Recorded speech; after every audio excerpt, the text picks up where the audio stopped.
نحمده ونستعينه ونستغفره ونعوذ بالله من شرور أنفسنا ومن سيئات أعمالنا من يهده الله فلا مضل له ومن يضلله فلا هادي له وأشهد أن لا إله إلا الله وحده لا شريك له وأشهد أن محمدا عبده ورسوله أما بعد فإن خير الحديث كتاب الله وخير الهدي هدي محمد صلى الله عليه وسلم وشر الأمور محدثاتها وكل محدثة بدعة وكل بدعة ضلالة وكل ضلالة في النار.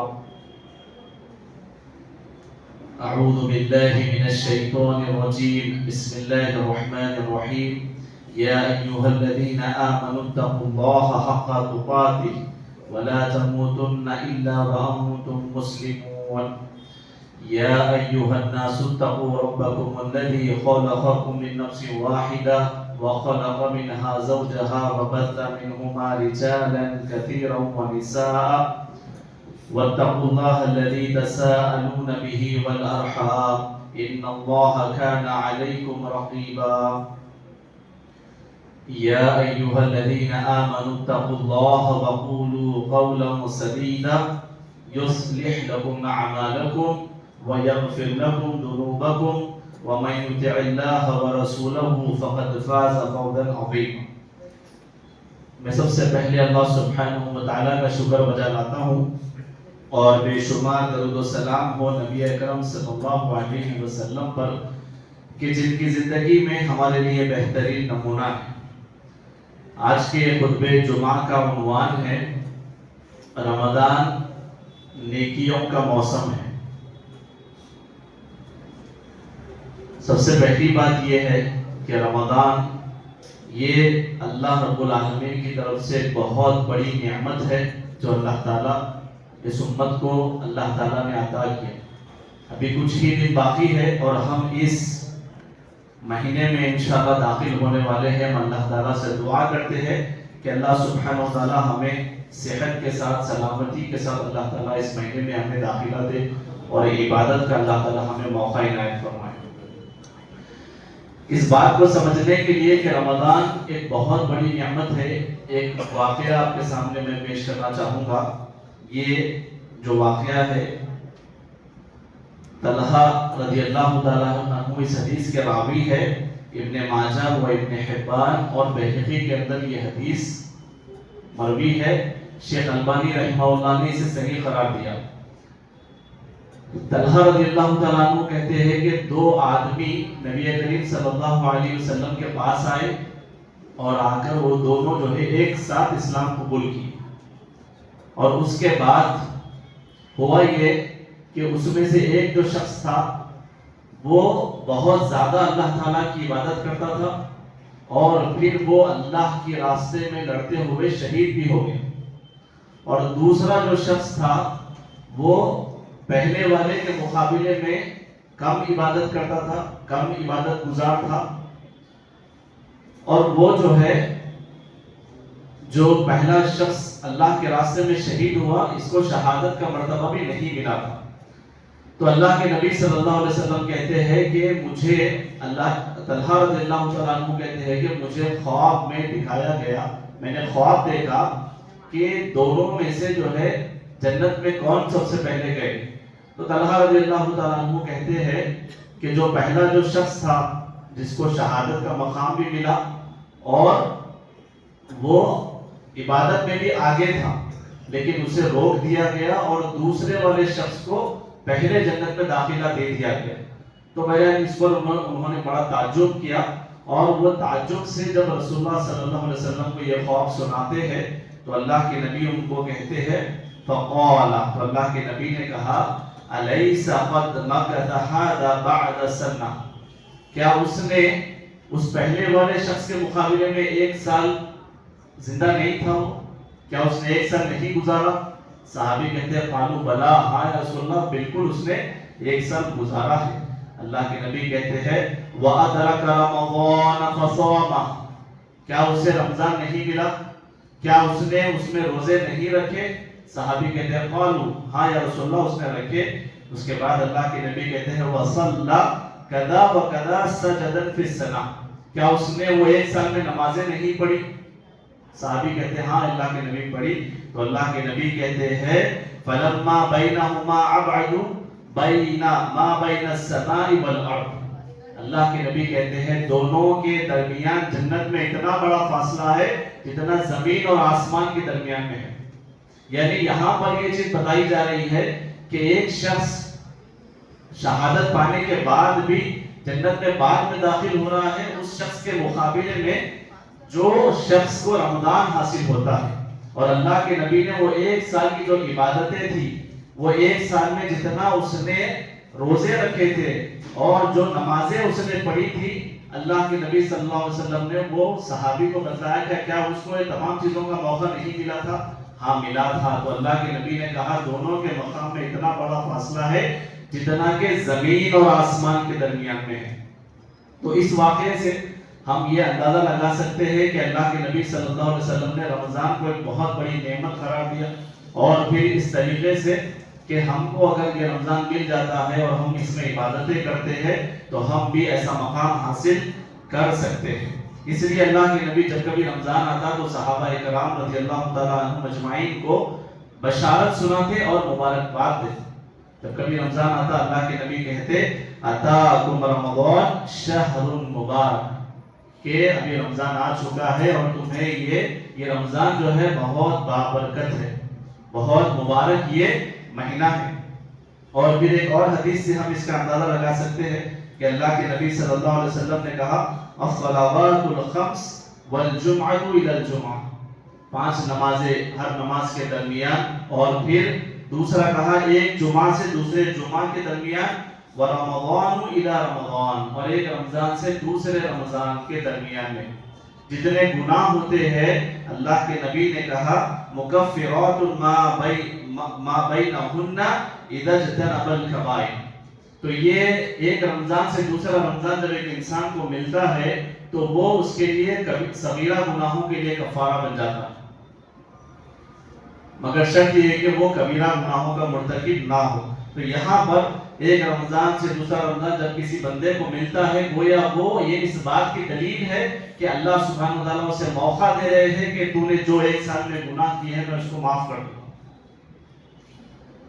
اس کے بعد اللہ کے نبی صلی اللہ علیہ وسلم کی یہ جو حدیث ہے اس کے بارے میں امام نووی رحمہ اللہ کہتے ہیں کہ یہ جو اللہ تعالیٰ گناہوں کو معاف کرنے کی بات کر رہے ہیں اللہ کے نبی کہ ایک سال کے صغیرہ گناہ معاف ہوں گے، اس کا وہ معنی بیان کرتے ہوئے کہتے ہیں کہ ان میں سے نماز ہے یا جمعہ ہے یا پھر رمضان ہے تو یہ گناہوں کے کفارے کی صلاحیت رکھتے ہیں. اس کے بعد امام نووی کہتے ہیں اگر صغیرہ گناہ موجود ہو تو اللہ تعالیٰ اس کو مٹا دے. مان لیجیے ایک شخص ہے جس نے گناہ صغیرہ کیا اور ایک سال ہو گیا اس کو رمضان نصیب ہو گیا، تو اللہ کے نبی اس حدیث میں کہہ رہے ہیں کہ اگر اس کے گناہوں میں صغیرہ گناہ موجود ہے تو اللہ تعالیٰ صغیرہ گناہوں کو معاف کر دیں گے. اور پھر امام نووی آگے کہتے ہیں اگر صغیرہ گناہ یا کبیرہ گناہ نہ ہو، کبیرہ گناہ بھی نہیں ہے اور صغیرہ گناہ بھی اس کے درجے میں نہیں ہے، تو اللہ کے نبی نے کہا اللہ تعالیٰ، امام نووی کہتے ہیں اس کی حدیث کی شرح میں اللہ تعالیٰ اس کے گناہوں کو معاف کر دے گا اور اس کے نیکیوں میں اللہ تعالیٰ بلندی یعنی نیکیوں کو بڑھائے گا اور اس کے درجات بلند ہوں گے. اگر گناہ نہیں ہے تب بھی ایک فائدہ یہ ہے کہ نیکیوں میں اضافہ ہوگا اور درجات بلند ہوں گے. اور امام نووی کہتے ہیں آگے کہ اگر اس کے گناہوں میں صغیرہ گناہ موجود ہی نہیں ہے، صرف کبیرہ گناہ ہے اور اس کو رمضان مل گیا، تو امام نووی اس حدیث کی شرح میں کہتے ہیں اس کا مفہوم بیان کرتے ہوئے کہ اللہ تعالیٰ اس کے کبیرہ گناہوں کی جو شدت ہے اس کو کم کر دے.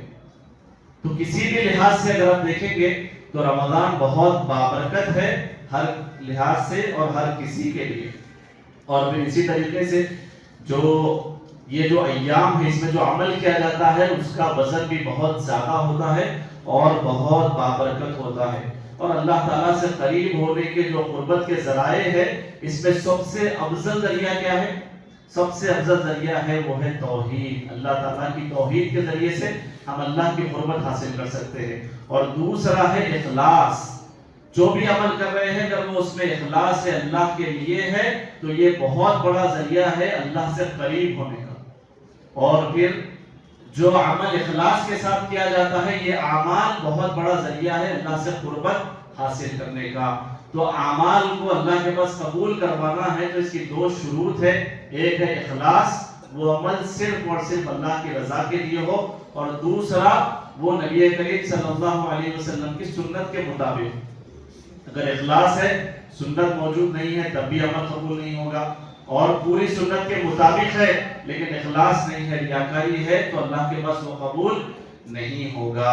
ابھی ہم رمضان میں داخل ہونے والے ہیں انشاءاللہ، تو پھر ہم خوب عبادتیں کریں گے، اعمال کو انجام دیں گے، لیکن اگر ہمارے دل کی کیفیت اللہ کی رضامندی نہیں ہے اور ہمارا دل میں اخلاص طاقتور نہیں ہے، ہمارا قوی نہیں ہے اخلاص، تو پھر ہمارے اعمال کو، ہماری زبان کی غلطیاں، ہماری ریاکاریاں، ہمارا دکھاوا سب ضائع ہو جائے۔ تو جب اعمال ہم کریں گے رمضان میں، اس سے پہلے ہم ہماری نیتوں کی اصلاح کریں، ہماری نیتوں کو درست کریں اور اخلاص کے ساتھ اللہ تعالیٰ کی عبادت کریں گے، تو یہ سب سے افضل ذریعہ ہے اللہ سے قربت حاصل کرنے کا۔ اور پھر اسی طریقے سے رمضان کے خصائص، رمضان کو اللہ تعالیٰ نے بعض ایسی خصوصیتوں سے نوازا ہے جو کسی اور مہینے کو یہ فضیلت یا یہ خصوصیت نہیں۔ خصوصیت جاننے کا یا بیان کرنے کا فائدہ کیا ہوتا ہے کہ جب ہم کسی چیز کی کوالٹی معلوم کر لیتے ہیں کہ اس کے اندر کیا ایسی یونیک چیز ہے جس کی وجہ سے میں اس کو لیوں، کیا ایسی خاص خصوصیت ہے اس کی جس کی وجہ سے میں اس چیز کو لینا چاہتا ہوں، تو رمضان کی بعض ایسی خصوصیات ہے جو رمضان کے علاوہ کسی اور دوسرے مہینے کو حاصل نہیں ہے۔ اس کی چند مثالیں میں آپ کے سامنے پیش کرتا ہوں۔ سب سے پہلی جو خصوصیت اللہ نے رمضان کو عطا کی، اللہ رمضان کو اتنا چاہتے ہیں اللہ سبحانہ و تعالیٰ اس مہینے کو، اللہ تعالیٰ اپنے آخری کلام قرآن مجید کو اللہ تعالیٰ نے اسی مہینے میں نازل کیا۔ اللہ تعالیٰ قرآن مجید میں کہتا ہے شہر رمضان الذی انزل فیہ القرآن، رمضان وہ مہینہ ہے جس میں قرآن کو نازل کیا گیا۔ تو یہ رمضان کی خاص خصوصیت ہو گئی کہ اللہ تعالیٰ نے اس میں قرآن مجید کو نازل کیا۔ اور پھر جو دیگر کتابیں اللہ نے نازل کی تھی بعض روایتوں کے مطابق وہ بھی رمضان میں ہی اللہ تعالیٰ نے نازل کی تھی۔ تو دیکھیں انسانوں کو بدلنے کے لیے، انسانوں کو ہدایت دینے کے لیے اللہ تعالیٰ نے جو قرآن مجید نازل کیا، تو اللہ تعالیٰ نے اس کلام کو قرآن مجید میں، اس کلام کو اللہ تعالیٰ رمضان المبارک میں اللہ تعالیٰ نے نازل کیا۔ دنیا کو بدلنے کے لیے، تاریکیوں سے نکالنے کے لیے، اندھیروں سے نکالنے کے لیے، شرک کے اندھیروں سے نکال کر توحید کے اجالے میں لانے کے لیے اللہ تعالیٰ نے جو مہینہ انتخاب کیا وہ رمضان کا مہینہ۔ تو بار بار اگر ہماری زندگیوں میں یہ مہینہ آتا ہے تو کیا ہم ہماری زندگی کو نہیں بدل سکتے کہ اس رمضان میں میری جو پچھلی زندگی ہے میں اس کو بدل ڈالوں؟ یہ بار بار بدلنے کے لیے، یہ بار بار تذکیر کے لیے اللہ تعالیٰ موقع دیتے ہیں۔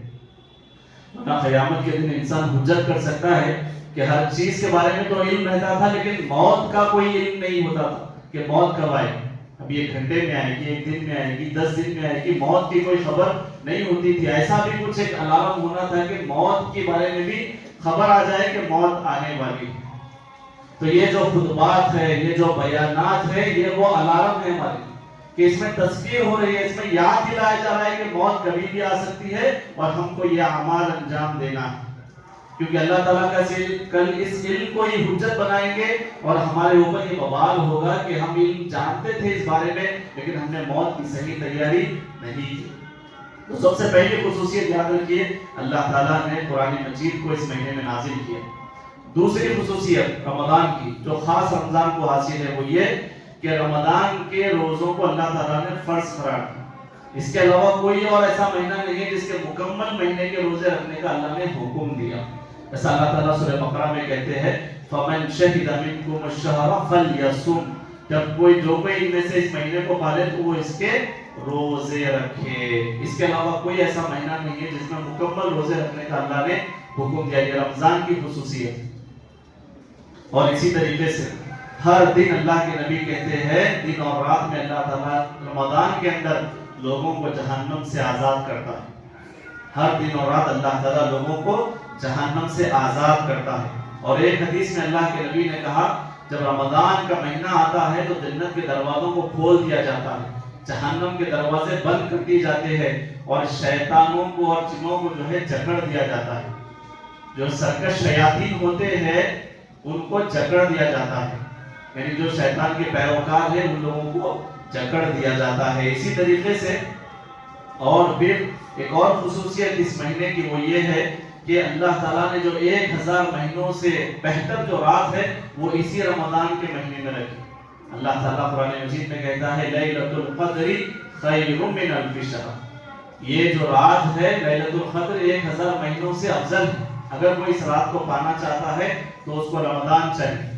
وہ رمضان کی 5 تاخراتوں میں جگے گا، اس میں سے ایک رات ہوگی جس میں وہ شب قدر کو پائے گا، لیلۃ القدر کو پائے گا.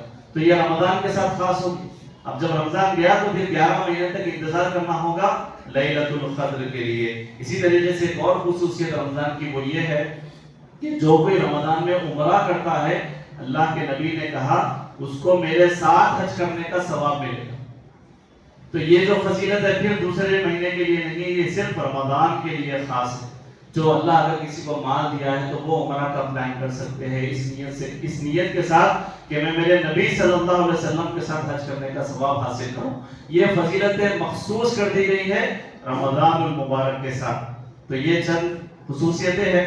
سب سے پہلی اللہ نے قرآن مجید کو اس میں نازل کیا اور رمضان کے مکمل روزے اللہ تعالیٰ نے فرض قرار دیے اور جہنم سے آزادی کے روز اللہ تعالیٰ پروانے جاری کرتے ہیں اور جنت کے دروازے کھول دیے جاتے ہیں، جہنم کے دروازے بند کر دیے جاتے ہیں، سرکش شیطانوں کو جکڑا جاتا ہے اور 1000 مہینوں سے بہتر رات لیلۃ القدر اسی میں ہے اور رمضان میں عمرہ کرنا یہ حج کا ثواب ہے. تو یہ چند خصوصیات سنانے کا مقصد یہ تھا کہ ہم زیادہ رمضان کی طرف لپکے کہ دیکھیں کہ یہ خاص چیزیں صرف رمضان کو حاصل ہے. اگر یہ رمضان گیا تو پھر یہ خاص اعمال، اس کی برکت، اس کے فائدے میرے سے چھوٹ جائیں گے. اب کرنا کیا ہے؟ ابھی بالکل کچھ ہی دن میں رمضان آنے والا ہے. تو کرنا کیا ہے؟ رمضان میں جو خاص ہم کو اعمال انجام دینا ہے. ابھی شروعات میں وہ تو بتا دیا کہ اخلاص بہت ضروری ہے اور سنت بہت ضروری ہے. اب جو اعمال ہم انجام دیں گے کون سے ایسے وہ فضیلت والے اعمال ہیں جو مجھے سب سے زیادہ بڑھ چڑھ کر حصہ لینا ہے. ویسے تو ہر خیر کے کام میں آگے رہیے، لیکن جو سب سے زیادہ ہم کو فوکس کرنا ہے وہ یہ کہ رمضان کے مکمل روزے ہم رکھیں سب سے پہلے. کیونکہ اللہ تعالیٰ نے قرآن مجید میں کہا یا ایھا الذین آمنوا کتب علیکم الصیام، اے ایمان والو تم پر روزے فرض کیے گئے ہیں.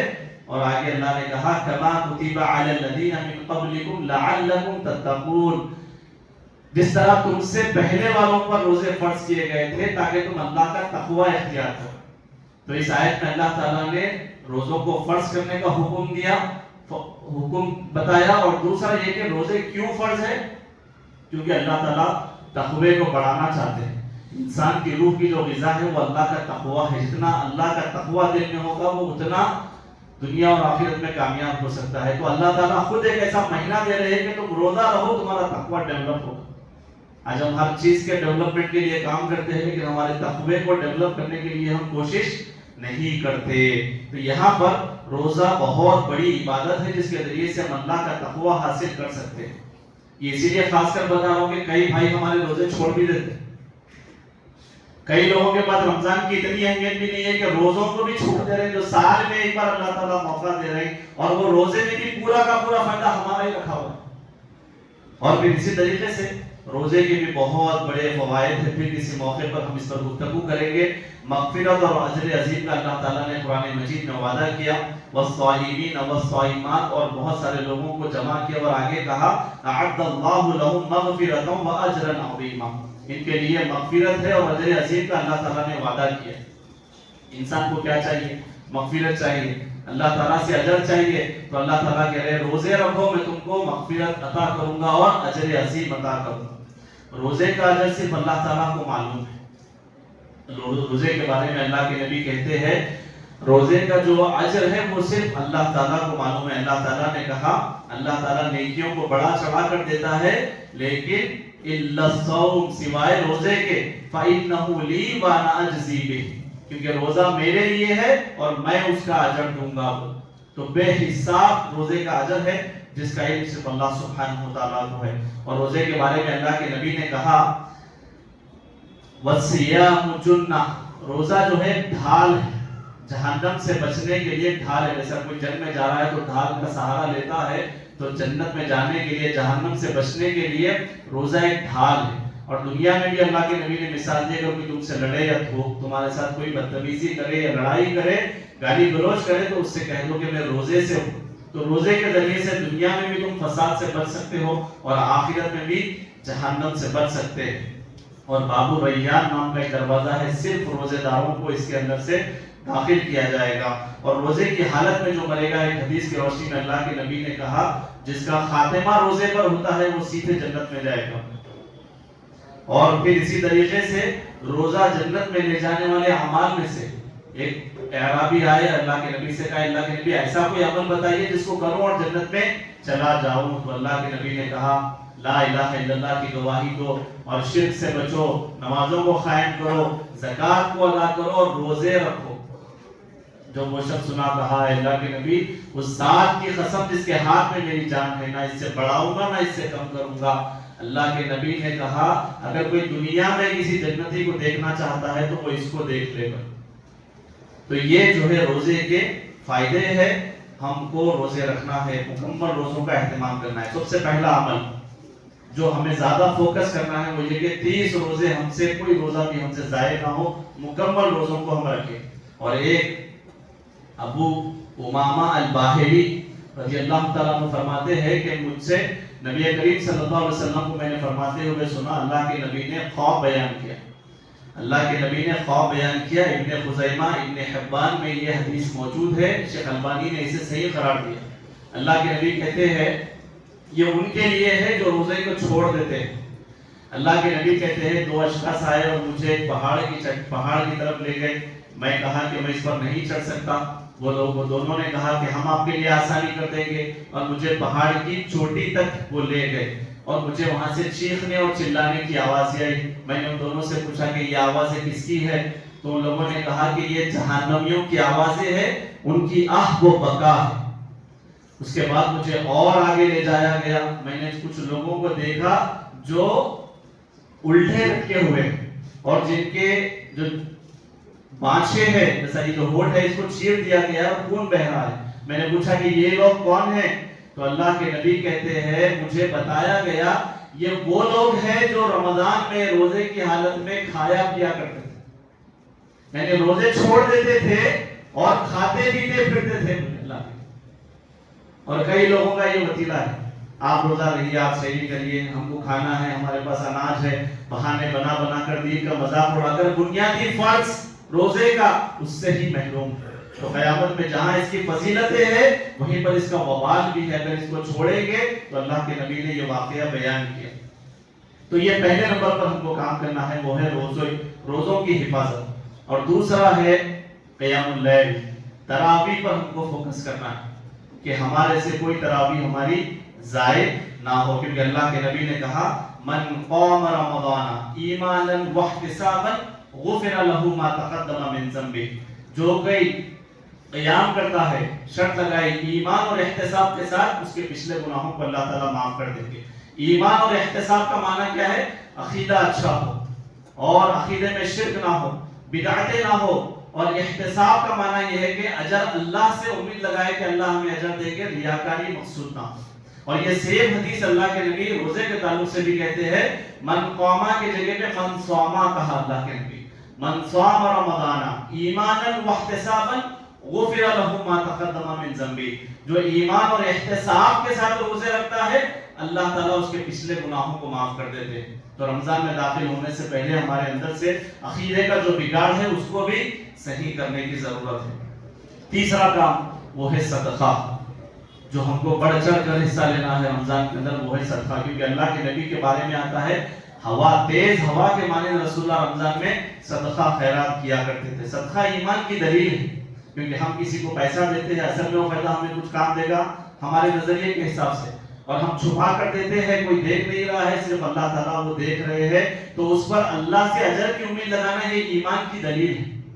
صدقہ کرنے سے کیا ہوتا ہے؟ ایمان بڑھتا ہے. اور پھر اسی طریقے سے قیامت میں لوگ اپنے صدقے کے سائے میں رہیں. ایک حدیث میں اللہ کے نبی نے کہا 7 لوگوں کو اللہ عرش کا سایہ دیں گے، اس میں سے ایک وہ ہوگا جو سیدھے ہاتھ سے صدقہ کرتا تھا، بائیں ہاتھ کو بھی اس کے خبر نہیں ہوتی تھی۔ اور پھر اسی طریقے سے صدقے کے بہت سارے فائدے ہیں۔ ایک اور عمل صدقے کے اندر وہ ہم افطار کا انتظام کرا سکتے ہیں۔ رسول اللہ نے کہا جو کوئی کسی بھائی کے لیے افطار کا انتظام کرتا ہے تو اس کو بھی روزے دار کے برابر اجر ملے گا، اور اس روزے دار کا جو اجر ہے کم نہیں ہوگا۔ اگر مان لیجئے کوئی شخص 3000 روزے اگر رکھنا چاہتا ہے تو اس کو 100 رمضان ہونا کم سے کم، لیکن اگر وہ افطار کا انتظام کرا لیتا ہے، اگر اس کے پاس مال ہے تو وہ 3000 روزوں کا اجر حاصل کر سکتا ہے۔ تو یہ اپنی استطاعت کے حساب سے اس میں حصہ لے۔ اور چوتھا جو سب سے اہم کام ان کو انجام دینا ہے رمضان میں خاص، وہ قرآن مجید کی تلاوت ہے۔ اللہ کے نبی صلی اللہ علیہ وسلم خاص رمضان المبارک میں جبریل علیہ السلام کو قرآن مجید سناتے تھے۔ یہ کوئی دوسرے مہینے کے لیے خصوصیت نہیں ہے، یہ بھی خصوصیت صرف رمضان کو حاصل ہے کہ رسول اللہ جبریل علیہ السلام کو قرآن سنایا کرتے تھے۔ تو ہم کو خوب قرآن مجید کو پڑھنا ہے، تراویح میں سننا ہے، اور قرآن مجید سے ہمارا تعلق مضبوط کرنا ہے۔ پانچواں وہ یہ کہ دعا کرنا ہے، کیونکہ جب بندہ دعا کرتا ہے تو وہ آسمان کو چیرتے ہوئے اللہ تعالیٰ کے پاس پہنچ جاتی ہے۔ اللہ نے قرآن مجید میں کہا اجیب الدعوۃ الداعی اذا دعان، جب بندہ مجھے پکارتا ہے تو میں اس کی دعا کو قبول کر لیتا ہوں۔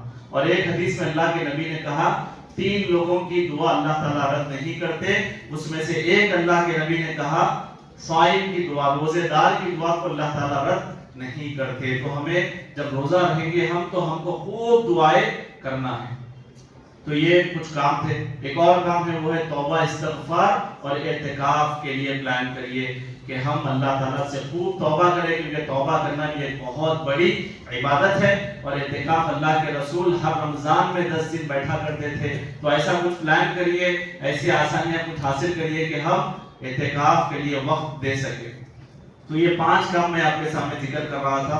سب سے پہلا مکمل روزوں کو رکھنے کے لیے صحیح پلاننگ کریے، اور پھر مکمل روزے رہیے کیسا بھی۔ اور دوسرا وہ یہ کہ روزانہ تراویح کا اہتمام کریے پورا مہینہ۔ ایسا نہیں کہ دن چلے گئے 10 پارے پڑھ لیے، 3 دن میں قرآن، 6 دن میں قرآن، یہ رسول اللہ کی سنت نہیں تھی۔ رسول اللہ پورا رمضان قیام اللیل کرتے تھے۔ اور تیسری بات وہ یہ کہ خوب صدقہ کریے، کیونکہ صدقہ اللہ تعالیٰ کو بہت پسند ہے، یہ ایمان کی دلیل ہے۔ اور قرآن مجید کی خوب تلاوت کریے، اور توبہ و استغفار کرتے رہیے، کیونکہ توبہ بہت بڑی عبادت ہے۔ ایک صحابی کی جب توبہ قبول ہوئی کعب رضی اللہ تعالیٰ عنہ کی، تو اللہ کے نبی نے کہا اے کعب یہ وہ دن ہے کہ تو پیدا ہونے سے لے کر آج تک تیری زندگی میں یہ خوشی کا موقع نہیں تھا، اتنی بڑی خوشی کا دن ہے۔ جب وہ جنگ میں پیچھے رہ گئے، اللہ تعالیٰ ان کی توبہ قبول کر لیا، تو اللہ کے نبی بولا سب سے بڑی خوشی کا دن ہے تیرے۔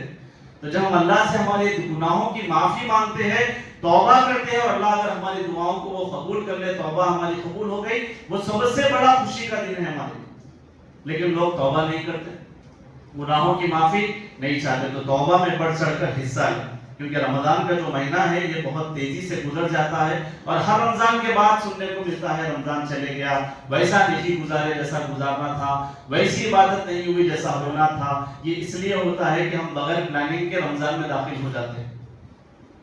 تو ہم پوری پلاننگ کے ساتھ داخل ہو، غیر ضروری کاموں سے بچے جو رمضان کو خراب کر سکتے ہیں۔ سب سے پہلا وہ یہ کہ ڈیجیٹل ڈسٹریکشن سے رمضان خراب ہو جاتا ہے۔ بار بار آپ اسکرین کو دیکھ رہے، بار بار سوشل میڈیا یوز کر رہے، آپ کا وقت چلا جائے گا، تلاوت کا، تراویح کا، روزوں کا، ہر چیز ضائع ہو جائے گی۔ تو اس کو سب سے پہلے دور کر دیجیے۔ اور دوسرے نمبر پر وہ یہ کہ غیر ضروری کی جو محفلیں ہوتی ہے، تراویح کے بعد کی محفل، سحری کے بعد کی محفل، رات کی محفل، دن کی محفل، یہ رمضان محفلوں کا سیزن نہیں ہے، یہ عبادتوں کا سیزن ہے۔ اور تیسرا وہ یہ کھانے پینے میں اتنا مصروف ہو جانا اور گھر والوں کو اتنا اس کے اندر الجھا کے رکھنا کہ عبادتوں کے پورے موقع ہاتھ سے چلے جائیں۔ اعتدال ضروری ہے، کھانے پینے سے منع نہیں کیا گیا ہے، لیکن اس کی وجہ سے ہماری عبادتیں اور جو اصل مقصد ہے رمضان جو ہم سے چاہتا ہے وہ یہ نہیں کہ ہم اچھا کھائے اور پیے۔ رمضان چاہتا ہے کہ اس کی فضیلتوں کو، اس کی برکتوں کو ہم لوٹیں۔ اگر ہم اس کا اہتمام کرتے ہوئے کھاتے اور پیتے ہیں تو اس سے حرج نہیں ہے، لیکن اگر وہی سب کرتے ہیں تو یہ صحیح نہیں ہے۔ اور پھر رات بھر جاگنا، صبح دیر تک سونا، یہ روزے کو بھی ضائع کرتا ہے اور فرض نمازیں بھی ضائع ہو جاتی ہیں۔ تو پھر یہ صحیح رمضان کا حق ادا نہیں ہوتا. اور پھر خواتین شاپنگ میں پرچیزنگ میں اتنا مصروف کہ رمضان شروع ہونے سے لے کر ختم بھی ہو جاتا ہے وہ اپنی شاپنگ میں مصروف رہتی ہے یہاں تک کہ رمضان ہاتھ سے نکل جاتا ہے. اور پھر ہمارے بھائی جو کام اور کاروبار سے تعلق رکھتے ہیں اس طرح ملوث ہو جاتے ہیں تمام عبادتوں سے غافل ہے صرف اپنے کام اور تجارت پر فوکس کر رہے ہیں. نہیں بلکہ اس میں بھی اعتدال کی ضرورت ہے کہ عبادتوں کے ساتھ تجارت ہونا چاہیے. اب آخری بات وہ یہ کہ اگر ہم ہمارے رمضان کا صحیح پلان نہیں کریں گے تو لوگ ہمارے رمضان کو خراب کرنے کا پورا پلان بنا کے بیٹھے ہوئے پچھلے 6 مہینے سے. ایکسپو کی شکل میں آفرز کی شکل میں حلیم کی شکل میں ہر دن آ رہا پیپر میں 3 مہینے ہیں 10 دن ہے 9 دن ہے 8 دن ہے. اب ان کا پورا مقصد پورا ہو جائے گا کہ آپ کے رمضان کو کیسے خراب کرنا ہے کیسے مجلسوں میں الجھانا ہے کیسے ہوٹلنگ میں لگانا ہے کیسے یہ سب کام کر کے رمضان کو خراب کرتے ہیں. ان کا پورا مقصد اور پورا صحیح طریقے سے پلان کر کے بیٹھے ہوئے ہیں. اگر ہم ہمارے رمضان کے تعلق سے صحیح پلان نہیں کریں گے کہ رمضان سے پہلے تمام کاموں سے فارغ ہو جائے تو یقیناً ہمارا رمضان اچھا گزرے گا. میں اللہ تعالیٰ سے دعا کرتا ہوں جو کچھ باتیں یہاں پر کہی گئی ہے اللہ تعالیٰ ہمیں اس پر عمل کرنے کی توفیق عطا فرمائے. سب سے بڑا بدنصیب اور محروم شخص وہ ہے جو رمضان کی برکتوں سے اور فضیلتوں سے محروم ہو گیا. وآخر دعوانا الحمدللہ رب العالمین.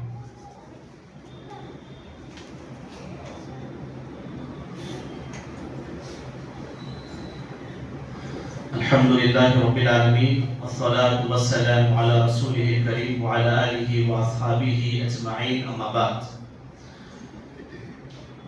قال الله تعالى في القرآن المجيد والفرقان الحميد إن الله وملائكته يصلون على النبي يا أيها الذين آمنوا صلوا عليه وسلموا تسليما. اللهم صل على محمد وعلى آل محمد كما صليت على إبراهيم وعلى آل إبراهيم إنك حميد مجيد. اللهم بارك على محمد وعلى آل محمد كما باركت على إبراهيم وعلى آل إبراهيم إنك حميد مجيد. إن الله يأمر بالعدل والإحسان وإيتاء ذي القربى وينهى عن الفحشاء والمنكر والبغي يعظكم لعلكم تذكرون.